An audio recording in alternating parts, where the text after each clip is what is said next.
The year is 3040. The Great Collapse is 1,000 years in the rearview mirror, and the world has been reclaimed by the Neo-Sylvan expanse.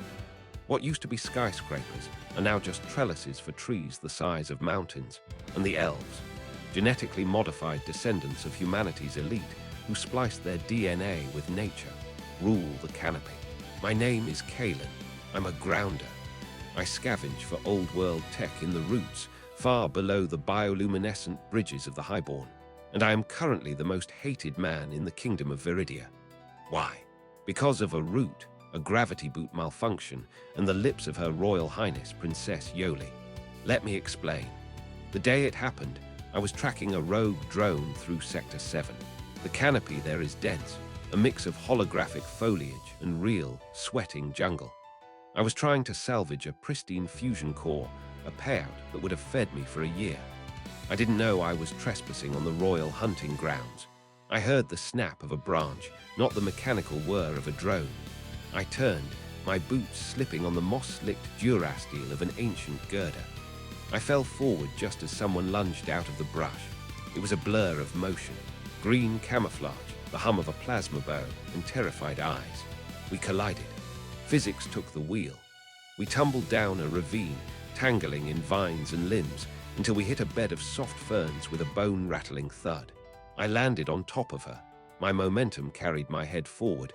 Her head snapped up to scream at me. And, smack, it wasn't a romantic, slow-motion movie moment. It was a collision of teeth and panic. It lasted a millisecond before she shoved me off with strength that shouldn't have belonged to someone so slender.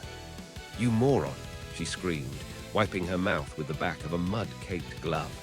"You ruined the shot. I had the cyberstack. I had it." I sat up, rubbing my jaw. "You," I nearly broke my neck, "who hunts in Sector 7 without a transponder beacon." She stood up, looming over me. That's when I saw the ears, tapered points adorned with microcuffs of gold, and the violet eyes that glowed faintly in the dark. "I am Princess Yolie of the Third Branch," she growled, pointing a loaded plasma bow at my nose. "And you, Grounder, have just assaulted royalty." That was the beginning. I wasn't executed, mostly because Yolie didn't want to explain to her father, the High King, how a scavenger got the drop on her. Instead, I was dragged back to the spire, the massive, crystalline palace suspended in the highest branches, as her prisoner. But things at the spire were tense. Yolie threw me into a holding cell that looked more like a luxury apartment, locked the door, and stormed off. I didn't see her for 3 days. When I finally did, she wasn't wearing her hunter's cap. She was stuffed into a ceremonial gown made of shimmering fiber optics, looking like she wanted to murder everyone in the room. I was brought before the council not as a prisoner, but as a witness. This is where I met the third player in this disaster, Lord Valerius. Valerius was everything Yolie wasn't. He was tall, poised, and polished to a mirror sheen. He was the first suitor. In the year 3040, marriages were strategic mergers of genetic lines and territory.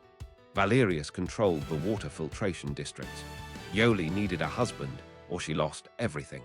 The High King sat on a throne grown from living amber. "Princess Yolie," he boomed, his voice amplified by the room's acoustics. "Your reckless behavior in the lower sectors is unacceptable.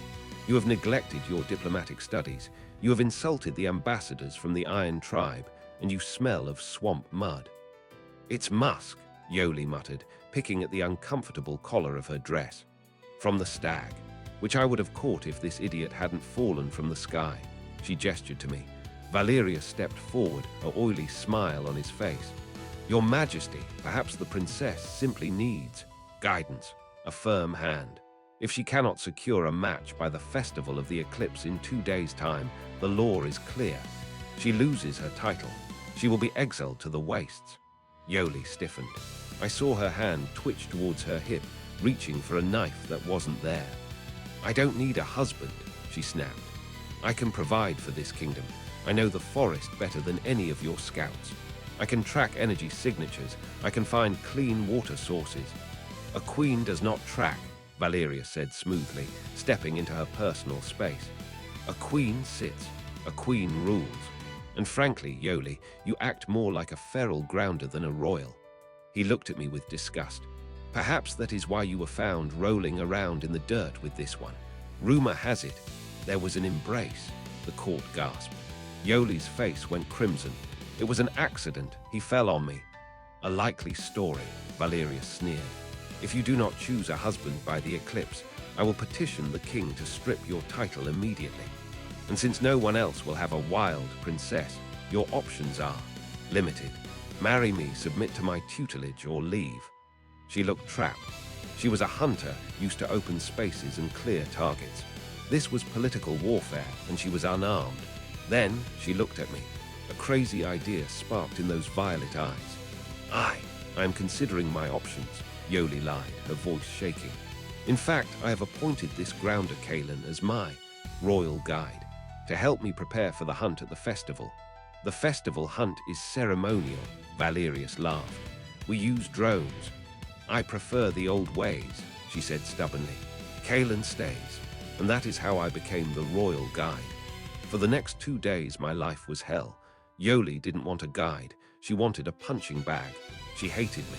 Every time she looked at me, she remembered the humiliation in the mud and the kiss that Valerius was now using to mock her. Stand up straight, she barked at me in the training yard. She was back in her armor, thank God. The dress made her look like a suffocating butterfly. I'm a scavenger, princess, not a soldier, I said, leaning against a tree. Why did you save me back there? I didn't save you, she said, firing 3 arrows into a target moving at Mach 1. I saved myself. If they think I'm collaborating with a local on hunting techniques, it buys me time to figure out how to get rid of Valerius. He seems nice, I joked. She spun around, drawing a bead on my forehead. Valerius wants the throne. He doesn't care about the forest. He wants to bulldoze the sacred groves to build more server farms. If I marry him, he'll lock me in a tower and burn my world down. But I can't beat him at politics. I don't know which fork to use for salad, Kaelen. I don't know how to dance the grav waltz. I'm a disaster. She lowered the bow, looking defeated. I'm third in line. I was never supposed to matter. My brothers were supposed to rule, but the plague took them. Now it's just me, and I'm not enough. I looked at her, really looked at her. Beneath the anger and the royal title, she was just a kid who liked climbing trees, terrified of a responsibility she never asked for. You're a great hunter, Yolie, I said softly. Fat lot of good that does me in a ballroom. Maybe, I said. Or maybe you're playing their game instead of yours. The night of the festival of the eclipse arrived. The spire was glowing with 1,000 hues of neon. The elite of 30-40 were there, wearing clothes that cost more than my entire sector. Yolie was in a gown again, this one silver, tight enough to restrict her breathing. She looked beautiful and absolutely miserable. Valerius was parading her around like a trophy he had already won. Smile, darling, Valerius whispered, gripping her arm too tightly. The time is almost up. Announce our engagement before the eclipse peaks, and I will ensure your grounder friend is released unharmed. Refuse and well. Accidents happen in the lower sectors. I was standing by the punch bowl, wearing a stiff tuxedo I'd been forced into, listening via a micro earpiece Yolie had given me. I clenched my fists. The main event was the hunt. In the center of the ballroom, a holographic arena was generated. The goal was to use a laser pointer to tag a virtual beast. It was safe, sanitized, and boring. And now, the king announced, Her Highness Yolie will demonstrate the royal aim. Valerius handed her a ceremonial, non-functional gold bow. Don't miss, he hissed. Yolie stepped forward. Her hands were shaking. She looked at the crowd, judging her, waiting for the wild princess to screw up. Suddenly, the lights flickered. A low rumble shook the floor. The alarms blared. Warning. Containment breach. Sector 4 fauna intrusion. It wasn't a drill. A genetically reconstructed apex bear, a beast of muscle and chrome plating, had bypassed the security grid. It smashed through the stained glass skylight, landing in the middle of the ballroom. Panic ensued. The nobles screamed and scrambled, tripping over their expensive robes. The guards fired their energy pikes, but the blasts just bounced off the bear's kinetic shielding. Valerius, the man who claimed he could rule the kingdom, shrieked. He shoved Yolie toward the beast to clear his own path to the exit. Yolie fell hard on the marble floor. The bear roared, swiping a table aside like it was cardboard. It turned its glowing red eyes on her. She froze. She was in a dress. She had no weapon. I didn't think. I vaulted over the refreshment table. Yolie, catch! I reached into my tuxedo jacket. I hadn't come unarmed. I'd smuggled in the collapsed handle of her plasma bow, the real one. I slid it across the floor. She saw it. The fear vanished from her eyes, replaced by pure instinct. She grabbed the handle. With a flick of her wrist, the bow expanded, humming to life with purple energy. But she couldn't draw it. The dress was too tight across the shoulders. The bear charged. Yolie grabbed the silk of her bodice and ripped. The expensive silver fabric tore away, freeing her arms and leaving her in the tactical bodysuit she wore underneath. She rolled to the left, dodging a swipe that would have taken her head off. She came up on one knee. "Kaelen, the shield generator," she screamed. I knew what she meant. The bear had a generator on its spine. I grabbed a silver platter from a table and hurled it like a frisbee. It clattered against the wall near the bear, distracting it for a split second. The bear turned its head. Yolie exhaled. The world seemed to slow down. She wasn't a princess in a ballroom anymore. She was the predator. Thwack! A single bolt of plasma hissed through the air. It struck the bear's generator with surgical precision. The shield overloaded. The bear slumped to the ground, stunned and unconscious. Silence fell over the room.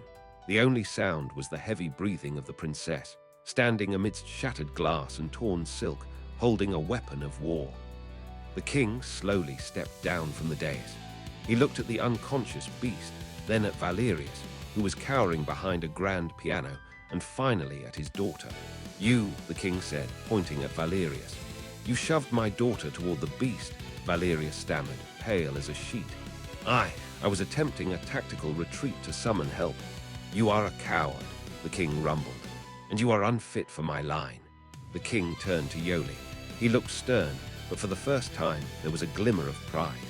"It seems, daughter, that your time in the mud has taught you things our tutors could not." Yolie lowered the bow. She looked at me. I gave her a thumbs up. "I will not marry Valerius," Yolie said, her voice ringing clear without the amplification. "And I will not be exiled.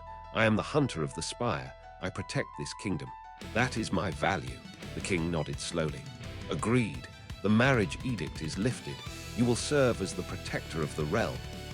Later that night, I found Yolie on the balcony, looking out over the neon forest. "So," I said, loosening my tie, "protector of the realm, fancy title." "Better than exile," she said. She didn't look at me, but she wasn't pointing a weapon at me either. "Does this mean I'm free to go?" I asked. She turned. The wind caught her hair. She looked tired but happy. "Valerius is gone, but the council will be watching me like a hawk. I need someone who knows the ground, someone who isn't afraid to get dirty." "Are you offering me a job?" "I'm ordering you," she smirked. "Royal guide." "I thought you hated me," I grinned. She stepped closer. The tension was still there, but it wasn't anger anymore. "I still hate you. You're loud, you're clumsy, and you have no manners." But, she poked me in the chest, "you didn't run." She leaned in just for a second and kissed me on the cheek. It was quick, deliberate, and definitely not an accident. "Don't get used to it, Grounder," she whispered, and walked back inside. I touched my cheek, looking out at the year 3040. I accidentally kissed the elf princess, and she hated me. But I had a feeling that was about to change.